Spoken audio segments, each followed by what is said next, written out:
Hi, this is Leanne from Global Media Networks with the Business Roundup for the day. Treasuries yields rose across the board on Wednesday, 6-month yields rising the most by 16 basis points. 3-month Treasuries were up 8 basis points to 11.20%, and 6-month paper rose to 12.77%, while 1-year maturities gained 10 basis points to 12.99%. We also see the John Keells Holdings plc has inked a deal to sell its freight forward unit in Colombo in India to France-based Norbert Denstrangle SA. Now, we also see that Master Copper unit of the Distilleries Group agreed to make an offer to buy out the remaining shareholders of Lanka Milk Foods after the securities regulators sought legal resource. We also see that Ram Ratings Lanka has confirmed a AA- domestic long-term rating from Merchant Bank of Sri Lanka and P1 short-term rating of the company and a proposed billion-rupee commercial paper. We also see that Fitch Ratings has upgraded People's Leasing Company plc and People's Finance plc by a notch each. Now the outlooks are stable. At the same time, the agency has affirmed People's Merchant Finance plc at a BB positive with a stable outlook. We see that India's Bajaj Auto has cut prices for Sri Lanka between 5 to 14%. After an excise duty hike in the island slashed sales, which was 17% of the total exports. And the Ministry of Industry and Commerce yesterday revealed that 3,623 new companies have registered in the first half of 2012, bringing the total to over 51,000.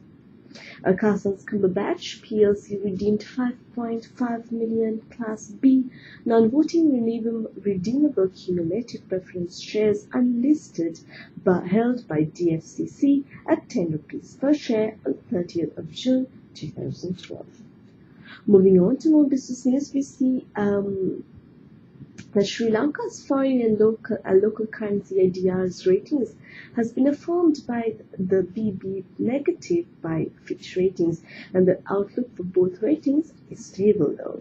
The ratings reflect Fitch's view that the authorities have taken the appropriate action to correct recent pressure on the balance of payments and place it on a more sustainable trajectory, says Philip McNicholas, director in Fitch's Asia Pacific Sovereign Ratings Group.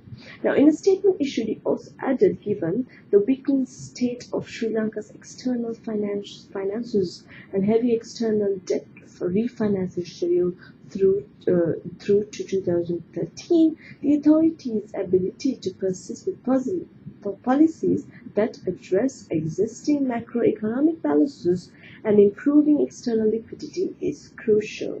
While the rating agency points out that Sri Lanka was able to record a real GDP growth over 8% for the second consecutive year in 2011, now such economic performance, coupled with policy missteps, resulted in the current account deficit rapidly widening to 7.8% of GDP from 2.2% in 2010.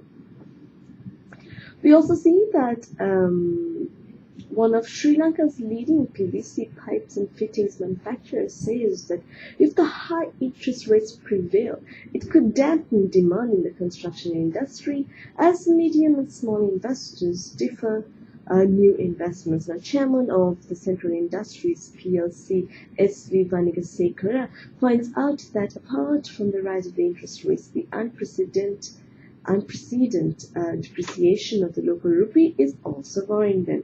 The volatility and uncertainty in the exchange rate will place pressure on margins as the company and the industry are almost fully dependent on imported raw material inputs, added Vanigasekara in his review made to the firm's latest annual report. We see that Sri Lanka government has decided to establish diplomatic relations with 15 African countries. Now, out of the 62 countries that are in the African region, 54 are sovereign states, and Sri Lanka maintains residential missions of 4 countries that are Egypt, Kenya, South Africa, and Libya, of which is temporarily closed due to the prevailing situation there, with concurrent accredited to several other African states. Now, the three missions functioning in Africa are concurrently accredited to several other African countries. The Sri Lankan mission in Nigeria is expected to be opened during the latter part of this year.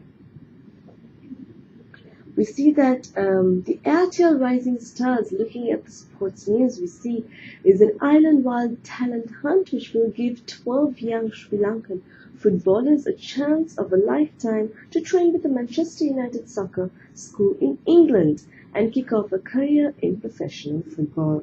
Now, Bharti Airtel, a leading global telecommunications company with operations in 20 countries across Asia and Africa, announced the kickoff of Airtel Rising Stars in Sri Lanka, a first-of-its-kind island-wide hunt for young, talented soccer football players. Launched its association with Manchester United, that is one of the best soccer clubs in the world. Now, Airtel Rising Stars is a rigorous scouting program which, over the span of the next 1 month, will cover 14 centers across Sri Lanka and choose the 12 talented footballers who will get the chance of a lifetime to attend a week-long training camp with Manchester United in Old Trafford, England. We see that the Manchester United Associate Relationships Director, Ricky Thosu, said, We are very pleased to associate with the Airtel Rising Stars program in Sri Lanka and look forward to working closely with a number of extremely talented players. And lastly, we see that Emirates and JetBlue Airways have announced the launch of a joint frequent flyer partnership.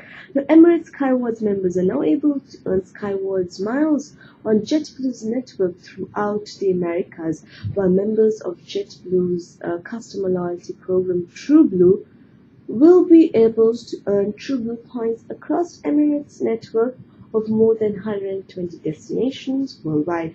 The partner airlines plan to introduce a redemption agreement by February 2013. With the launch of Emirates' newest routes to Barcelona on the 3rd of July and Lisbon from the 9th of July, the airline will soon fly to 126 cities globally via the airline's state-of-the-art hub in Dubai, the commercial and tourism center of the Gulf region.